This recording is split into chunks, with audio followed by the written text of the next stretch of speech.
When I look at Africa, many questions come to mind. Many times I ask myself, what would happen if Mwalimu were to rise up and see what is happening?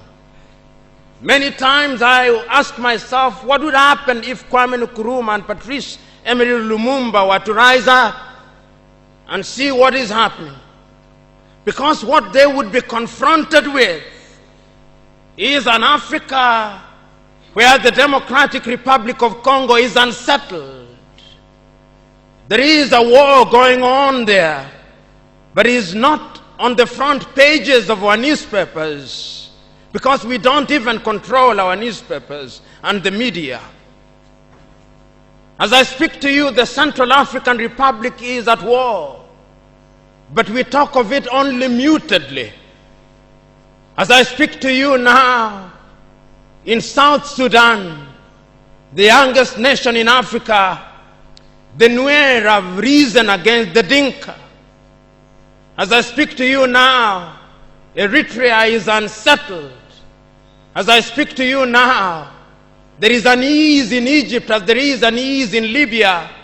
In Niger, it is no better. In Senegal, in the Casamance, is no better. In Somalia, is no better. Africa is at war with herself. This is what they would be confronted with. They would be confronted with an Africa which statisticians and romantic economists say is growing, but which in truth is stagnated. That is the Africa that they would be confronted with. They would be confronted with an African which, as Professor Mlama intimated in our presentation here, is an African which is suffering from schizophrenia. He does not know herself. They would be confronted with an African whose young men and women have no interest and low love for their continent. They would be confronted with an Africa where young men and young women are constantly humiliated at the embassies of European countries and at the United States of America as they seek the almighty green card. They would be confronted with an Africa where young men and women from Niger, Nigeria, Senegal, Mali, and Mauritania drown in the Mediterranean as they seek to be enslaved in Europe. This time round, Africans are not wailing and kicking as they are being taken away to be enslaved. They are being seen wailing and kicking as they seek to be enslaved in Europe and America. This is the tragedy of Africa. They'll be confronted with an African where people have lost their self-pride. An Africa where Africans are not proud of their things. An Africa where in the hotels of Dar es Salaam or Nairobi, even food has foreign names. When we fry potatoes, we call them French fries, even when they are fried in Dar es Salaam. That is the Africa that they would be confronted with. They would be confronted with another Africa. An Africa which does not tell her story. An Africa whose story is told by Europe and America, the CNN, Radio Deutsche Welle, Radio France. That is the Africa they would be confronted with. They would be confronted with the young men and women who have no pride in Africa. When they want to enjoy themselves, they sing the praises of football teams from Europe and America. It is Manchester United. It is Arsenal. It is Real Madrid.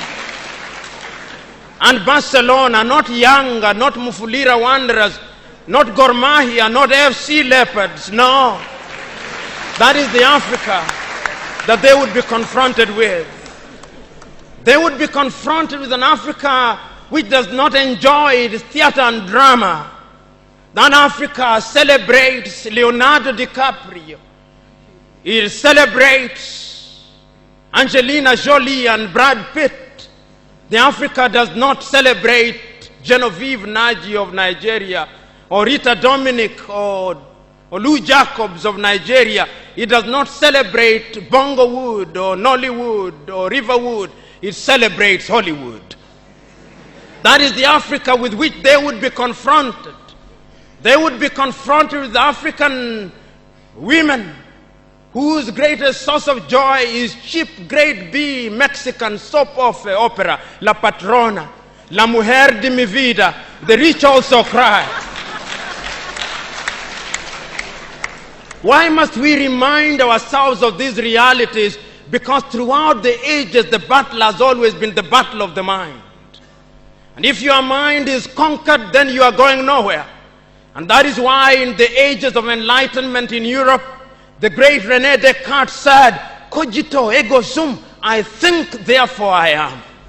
And therefore, if Africans are to begin to make a contribution in their affairs, Africans must begin to think.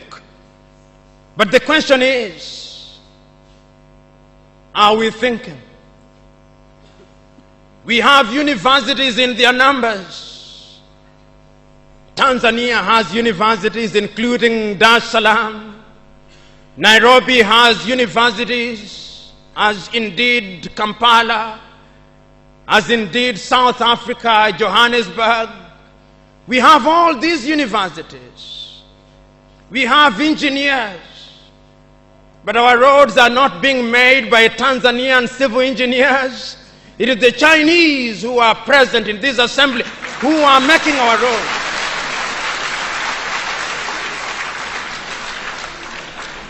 So we have engineers who cannot even make roads. We have doctors whom we have trained. But when we are sick, particularly if we are of the political class, depending on who colonized you, if you are colonized by the United Kingdom, you rush to London. If you are colonized by the French, you rush to Paris. If you are colonized by the Portuguese, you rush to Lisbon. And if you are colonized by the Spaniards, you rush to Madrid, Spain. And recently, because the Asians are beginning to get their act together, we run to India. And very lately, because the Arabs are also beginning to get their act together, we run to Dubai. Notwithstanding that we have the Kenyatta hostels of this country, the Muhimbilis of Tanzania, the Chris Hani Baragwanaths of South Africa, and the Mama Yemos of Kinshasa in Zaire or the Democratic Republic of Congo, but we have no faith in our doctors.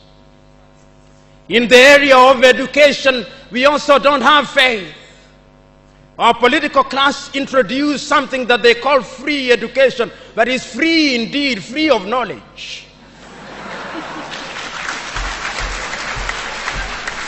Because they are so suspicious of those institutions that the typical African politician would not dare take their children to those schools.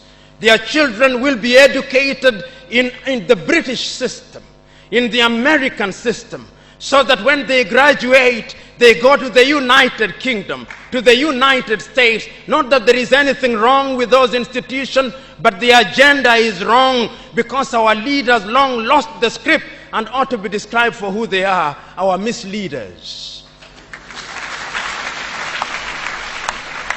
But we are co-authors of our own misfortune. Whenever we are given an opportunity to elect our leaders, we are given a blank check. And if you permit me a little latitude, and if you give me a blank check, and you allow me to analogize, and you say that I'm given the blank check to buy a Mercedes Benz, what we do is that when we are called upon, having been so empowered, we buy what one calls a tuk-tuk from India and expect it to behave like a Mercedes Benz. How does that happen? Because what we do is to elect thieves. We elect hyenas to take care of goats, and when the goats are consumed, we wonder why.